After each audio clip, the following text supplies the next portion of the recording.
नहमदुहु व नसल्ली व नसल्लिमु अला रसूलिल करीम। अस्सलामु अलैकुम व रहमतुल्लाहि व बरकातुहू। राय इस्लाम में तमाम दोस्तन की खुशामदीद। प्यारा दोस्तों, अज बेहतरीन मालूमात खणी तव्हांजी खिदमत में हाज़िर थियो आहियां। यकीनन अव्हांखे पसंद ईंदी सो ही आहे त अल्लाह पाक हर एक मुसलमान मर्द ऐं औरत जे मथां नमाज़ खे फ़र्ज़ फरमायो आहे त नमाज़ में सुस्ती ऐं काइली करण वारे माण्हू खे अल्लाह पाक दुनिया के अंदर 12 क़िस्म के अज़ाबन में मुब्तला फरमाए तो। उहे 12 क़िस्म जा अज़ाब अव्हांजी खिदमत में अर्ज़ कंदुसि त कहिड़ा आहिनि ऐं कहिड़ियूं सज़ाऊं आहिनि।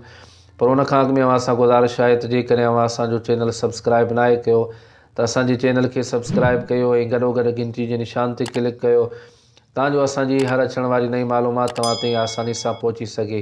प्यारा दोस्तों, जेके माण्हू नमाज़ जमायत सां अदा नथा कनि या नमाज़ जी अदायगी में कोताही ऐं सुस्ती कनि था त अल्लाह पाक दुनिया के अंदर उन्हनि माण्हुनि खे 12 सज़ाउनि में मुब्तला फरमाए थो, 12 अज़ाबनि में मुब्तला फरमाए थो।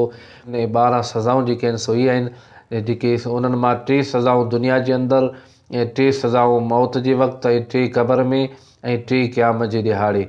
जेके प्यारा दोस्तों क़बर में दुनिया जे अंदर जेके 3 सज़ाऊं उनखे मिलनि थियूं ऐं दुनिया जे अंदर जेके 3 अज़ाबनि में मुब्तला थिए थो सो ही आहिनि त पहिरें नंबर ते उनजी रोज़ी ऐं रिज़्क़ मां बरकत ख़तमु कई वञे थी। जॾहिं रोज़ी रिज़्क़ मां बरकत ख़तमु थी वेंदी त केतिरो बि पैसो दौलत हुजे त यकीनन उन जे बावजूद बि माण्हू परेशान ऐं मायूस नज़र ईंदो आहे। ऐं ॿिए नंबर ते नेक माण्हुनि जो नूर उन जे चेहरे मां कढियो वेंदो आहे, यानी नेक माण्हुनि जूं जेके निशानियूं हूंदियूं आहिनि सो उन जे चेहरे मां ख़तमु करे ऐं माण्हुनि जे दिलनि में उन जे लाइ बुग़्ज़ पैदा कयो वेंदो आहे। ऐं 3 नंबर ते उन जो को बि अमल अल्लाह पाक जी दरबार में मक़बूल नाहे कयो वेंदो। ऐं जेके 3 सज़ाऊं मौत जे वक़्तु मिलंदियूं आहिनि, जेके 3 अज़ाब मौत जे वक़्तु उनखे मिलंदा आहिनि जिन में मुब्तला थींदो आहे सो ही आहिनि त उन जो मौत उन जी हालत में थींदो ऐं तमामु घणी बुख जी हालत में उन जो मौत थींदो ऐं मौत जे वक़्तु उन ते घणी सख़्ती कई वेंदी आहे। ऐं जेके 3 अज़ाब आहिनि जेके उनखे क़बर में मिलंदा आहिनि ऐं 3 सज़ाऊं जेके उनखे क़बर में मिलंदियूं आहिनि सो ही आहिनि त मुनकर ऐं नकीरनि जे सुवालनि में उनखे तमामु मुश्किलात पेश ईंदी।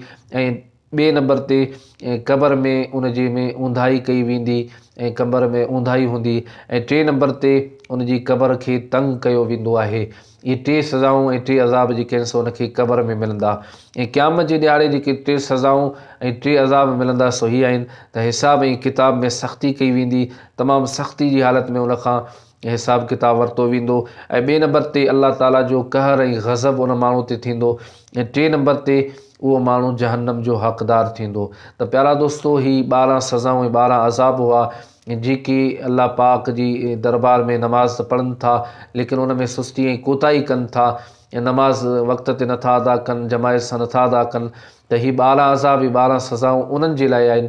अल्लाह पाक असां तव्हां सभिनी खे बा जमायत तकबीर उला सां नमाज़ पढ़ण जी तौफ़ीक़ अता फ़रमाए। अल्लाह पाक असां तव्हां सभिनी खे नमाज़ 5 वक़्त नमाज़ जो पाबंद बनाए। अल्लाह पाक असांखे सुस्ती काइली खां महफ़ूज़ फ़रमाए। अल्लाह पाक असां तव्हां सभिनी खे अज़ाब खां बचाए, हिननि सज़ाउनि खां बचाए महफ़ूज़ फ़रमाए। अल्लाह पाक असां तव्हां सभिनी जे मथां पंहिंजो ख़ासि फ़ज़्ल करम फ़रमाए।